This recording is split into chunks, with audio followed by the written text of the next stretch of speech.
Selamat siang teman-teman. Perkenalkan, nama saya Beni Gemar Paung. Saya perwakilan dari kelompok tanaman Aglonema crispum.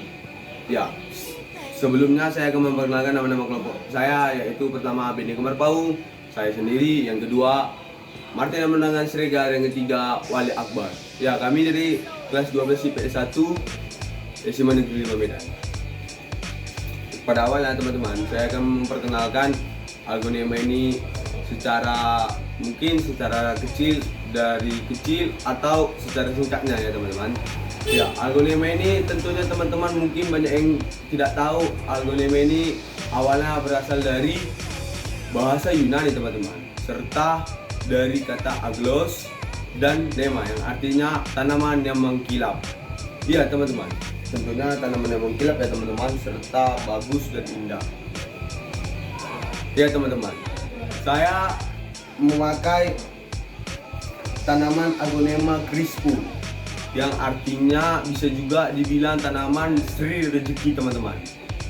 Ya, Sri Rezeki sepertinya kalau udah kata Sri Rezeki pasti tentunya membawa hoki ya teman-teman. Ya, semoga begitu ya teman-teman. Ya, teman-teman saya pasti berpikir, kalian pasti penasaran kan bagaimana cara membudayakan, apa aja dan bahannya, atau bagaimana cara menanam tanaman Aglonema tersebut. Ya teman-teman, saya akan menjelaskannya satu persatu ya teman-teman. Pada awalnya saya akan menjelaskan dengan caranya membudidayakannya. Ya, cara membudidayakannya teman-teman, ya sedikitnya mudah, ada juga susahnya ya teman-teman. Cara membudayakannya, pertamanya kita harus memikirkan atau harus melakukannya dengan teliti dan benar. Ya teman-teman, awalnya kita harus memberikan perlindungan kepada Aglonema ini supaya tidak langsung ketemu dengan matahari atau langsung terkena pancaran matahari. Sebab teman-teman, awalnya Aglonema ini berasal dari tanaman yang ada di pegunungan. Jadi dia jika dia langsung terkena dengan matahari, dia akan bisa merusak tanaman ini teman-teman. Seperti ini kan ada atap yang menutupi. Jika terang saya akan memakai ini supaya dia tidak terkena langsung teman-teman. Jadi hasilnya bagus begini teman-teman. Yang kedua, dari frekuensi air untuk memberikannya kepada tanaman ini. Jika teman-teman terlalu banyak memberikannya, dia akan membuat akar dan batang tanaman kita ini bisa jadi busuk. Ya tentu saja merusak teman-teman. Sebab tanaman Aglonema ini kan senjata keindahannya berada di bunganya teman-teman. Jika bunganya layu disebabkan karena akar dan batangnya itu sudah terkena air yang terlalu banyak, jadi dia layu serta mengkuning teman-teman. Jika dia kekurangan air juga teman-teman, dia akan layu serta mati. Jadi menurut saya dengan frekuensi yang benar, yaitu 2-3 hari sekali memberikan air kepada tanaman Aglonema kita yang kita sukai ini ya teman-teman.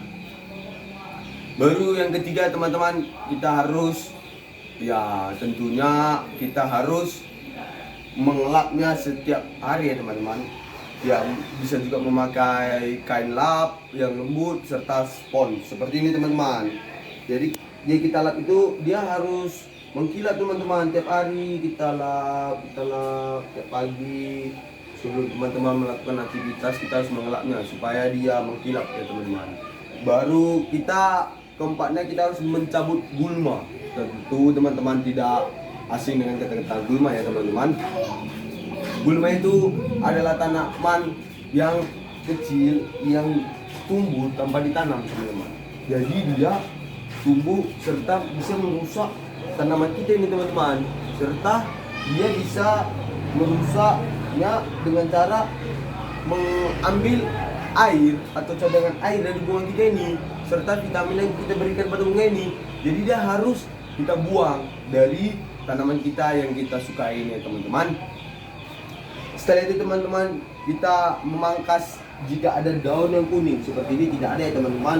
Kita harus memangkas ya teman-teman, supaya dia menjadi indah seperti ini teman-teman. Nggak mungkin kan teman-teman mau melihat ada bunga yang jelek, bunganya kuning atau layu, kan jelek kan teman-teman. Bisa kita potong memakai gunting juga teman-teman. Memakai guntingnya bisa lebih bagus lagi memakai gunting tanaman. Saya memakai gunting yang biasa ya teman-teman. Jadi setelah digunting, kita taruh antiseptik pada bagian batang atau pada bagian yang dipotong supaya dia tidak membusuk teman-teman. Antiseptik kita oles pelan. Setelah itu teman-teman, kita harus menggempurkan tanah. Kita gempurkan tanah ini supaya apa teman-teman? Supaya dia bisa beranak teman-teman, menghasilkan anakan. Jika sudah rimbun, kita bisa memberikannya kepada tetangga atau keluarga terdekat ya teman-teman. Setelah itu kita lanjut ke alat dan bahan. Setelah kita alat ke bahannya teman-teman, setelah kita membuat alat dan bahannya atau membelinya, satu yaitu tentunya gunting ya teman-teman. Yang kedua ini teman-teman, sarung tangan plastik teman-teman. Kita harus memakai ini, atau bisa juga teman-teman ganti dengan plastik juga, seperti plastik, tapi ya supaya dia lebih efisien kita harus memakai ini sarung tangan karet, bisa berwarna apa saja teman-teman. Tuh, sekarang saya belum memakainya karena saya sudah melakukannya, jadi itu sekarang saya tidak melakukannya lagi karena ini sudah baru saya gempurkan juga tanahnya. Jadi teman-teman, setelah saya itu kita memakai seperti korekan, bisa juga seperti pisau supaya kita tahu berapa kuat akar kita ya teman-teman, berapa kuat akar tanaman Agonema crispum yang saya pakai ini. Saya memakai pisau secara mengecil, kita korek kecil dan tahu kita berapa kuat tanaman ini, batangnya ya teman-teman. Setelah itu teman-teman, kita harus cara menanamnya atau membuatnya menjadi anakan ya teman-teman. Teknik membudidayakannya teman-teman. Teknik membudidayakannya kita bisa dengan cara memotongnya dengan bonggol teman-teman. Ya, cara dengan bonggol. Dengan membonggol, kita pakai membonggol teman-teman. Kita potong membonggol. Ingat memotong bonggolnya, setelah itu kita tanam. Dia itu akan menghasilkan 2-3 anakan teman-teman. Setelah itu prosesnya biasanya 1 bulan dengan teman-teman ya. Setelah itu bisa juga yang menurut saya efisien atau cara manjur, bisa juga cara rahasia teman-teman. Dia dengan memotong pucuk. Kita potong pucuk ini teman-teman memakaikan gunting. Setelah kita potong, kita membuat antiseptik pada batang atau tanaman yang kita potong supaya tidak membusuk ya teman-teman. Setelah itu saya akan membuat teman-teman, yaitu memotongnya. Setelah memotongnya saya akan membuat, yaitu menggempurkan sedikit-sedikit ya teman-teman. Kita gempurkan sedikit, kita rapikan tanahnya supaya kita tengok apakah dia mengeras atau tidak. Karena jika dia mengeras teman-teman, bagaimana dia bisa menghasilkan anakan kan teman-teman? Jika dia keras, itu kan teman-teman.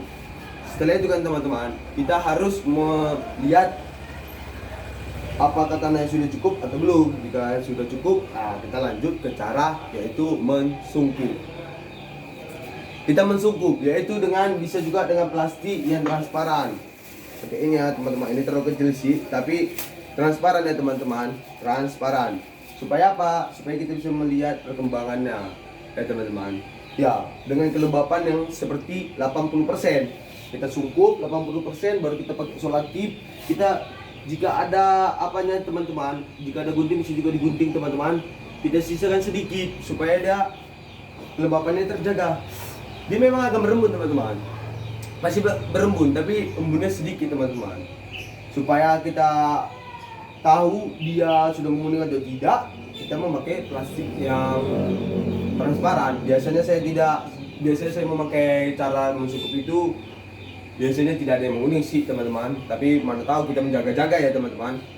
Itu biasanya prosesnya 1 bulan teman-teman, dan dia akan menghasilkan 2-3 anakan ya, atau lebih ya teman-teman.